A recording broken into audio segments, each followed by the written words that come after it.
大家好，评审各位嘉宾，我是达影塑胶李世凡。达影塑胶是一间软性塑胶薄膜与包材应用的公司，我们是一间成立30多年的传统企业。从高速成长到今天，我们深知在追求成长的过程中遇到了瓶颈，所以在经过前期评估之后，我们决定切入了高门槛且目前全市场仅有一家供应商独占的医疗贴布用 CPP 压纹膜市场。然而回顾过去，我们曾推动过无数次新产品的开发，但总是因为各种理由导致于进度缓慢，最终以失败收场。面对瞬息万变的市场，我们意识到传统的开发模式已经行不通，因此我们决定导入敏捷。这次的核心价值不仅仅是为了解决单一产品的开发，我们更期望能够透过此案例彻底翻转企业的 DNA 与文化。为了解决痛点，我们建立一个名为 CPP 压纹膜产品开发的跨职能战斗团队，由业务主管担任 PO， 采购经理担任 Scrum Master， 并打破部门谷仓，集结了业务、研发与生产部门的同仁作为开发团队。我们设定的目标是在6个月内开发出新产品，并取得第一笔订单。而事实上，我们仅用了2个月的时间就达到了目标。这2个月内，我们展开了8个 Sprint 的冲刺，每个 Sprint 都有明确的可用产出来向主管与客户对齐。例如，在 Sprint 1，我们具体交付了第一份的竞品优劣分析与供应链整合清单。更在关键的 Sprint 4，我们就成功产出了第一批 CPP 压纹膜的实体样品交付给客户。紧接着在 Sprint 5，我们带着样品跟客户直接进行测试，并在该周就交付了客户回馈与参数修正表。过去，业务、研发与生产这3个部门存在着极深的资讯断层，因此我们特别导入了可视化看板的概念，将这些资讯界面全部透明化。在这个过程当中，我们透过每天15分钟的 Daily Scrum， 对这些交接界面进行高度的追踪与对齐。一旦交接处发生了资讯的落差或瓶颈， Scrum Master 便会及时透过沟通或找我解决一同解决问题，确保工作顺畅并及时交付，并在每个 Sprint Review 中将小批量的可用成果交付给利害关系人检视。推动变革最大的挑战往往是人。身为总经理，我深知中阶主管是变革的成败关键，因此在专案的初期，我亲自与各部门主管沟通，确保大家在理念上先行对齐，让他们从资源的把关者转变为敏捷团队的支持者。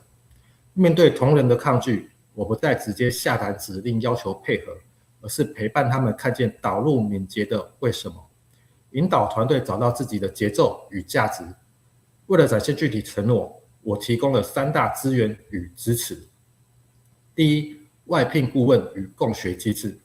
我们外聘了专业的顾问，每周1天的陪跑，顾问亲自带领每一次的 Sprint Review 和回顾会议，帮助同仁将生硬的敏捷理论转换为我们的日常语言。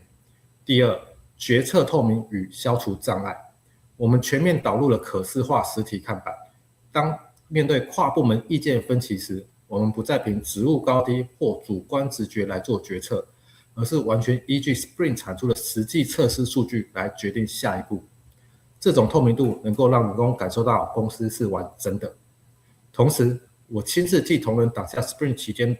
非紧急的任何外务，让团队能够专注冲刺，并协助 PO 自我察觉，掌握优先顺序。第三，拥抱变化与挑战。当专案进行到 Sprint 4产出第1次的样品时，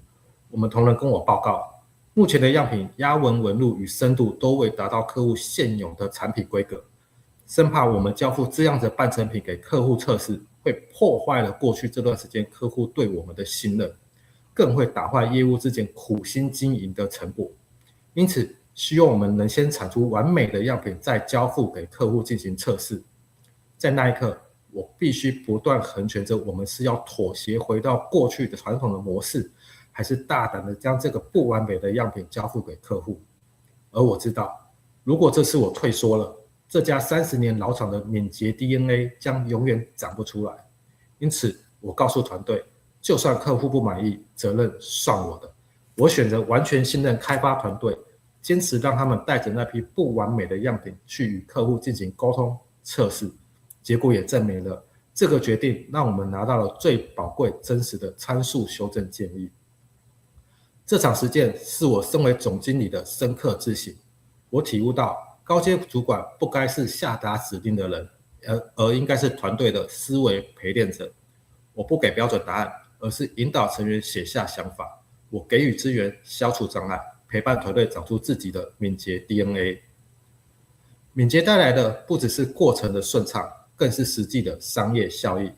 第一，我们在短短2个月内就取得了客户的承诺订单。第二，开发成本大幅降低了约 60%。不论是机台打样的消耗，更多的是在传统模式下同仁单打独斗的时间消磨。第三，首年预估营收可以突破1000万大关。这1000万的营收虽然只占整体营收的3%，但更重要的价值在于毛利结构的彻底改变。这款医疗级产品的毛利率是我们传统包材的 2.5 到3倍。它不仅让我们迈入了高阶的医疗产业，更是我们在预期未来的3年内可以在医疗产业扩大其他产品线，并将提升公司总体营收的10到15%，成为带动打赢获利的最强引擎。更重要的是，这次的胜利提高了客户满意度，大大提升了员工士气，更为全体员工种下了勇于挑战改变的种子。这证明了敏捷不仅能提升效率，更能创造实质的利润。这一次 CPP 压纹膜的成功，我们不仅收获了订单，更对标了敏捷实践的准则，如频繁交付，与每个 Sprint 皆能产出可交付物给利害关系人，并透过利害关系人的建议，持续优化修正我们的产出，并且透过实体的可视化看板，打造透明的资讯沟通，中高阶主管充分的信任并提供资源。另外，我们更打造一套可复制、可扩张的敏捷机制。为此，我们规划清晰的3步骤扩张蓝图。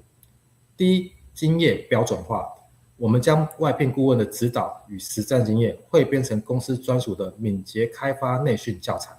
让知识不再从零摸索，而是建立一套可复制、可修正的成功方程式。第二，种子教练的进驻。参与这次专案的核心成员已经晋升为公司的敏捷种子教练，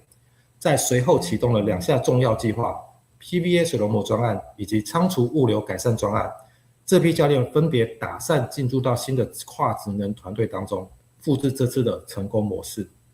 此外，我们始终将员工训练视为第一要务，我们全额补助所有的训练与考证费用，让敏捷人才得以持续成长。最后，对我而言，敏捷已经不再只是一个专案的管理工具，它打破了谷仓，促进了跨部门的合作，并带来透明公开的决策环境。敏捷已经成为我们企业因应市场变化最坚强的长期护城河。未来，我将持续推动这股敏捷文化，为企业迎向更多的挑战。谢谢大家。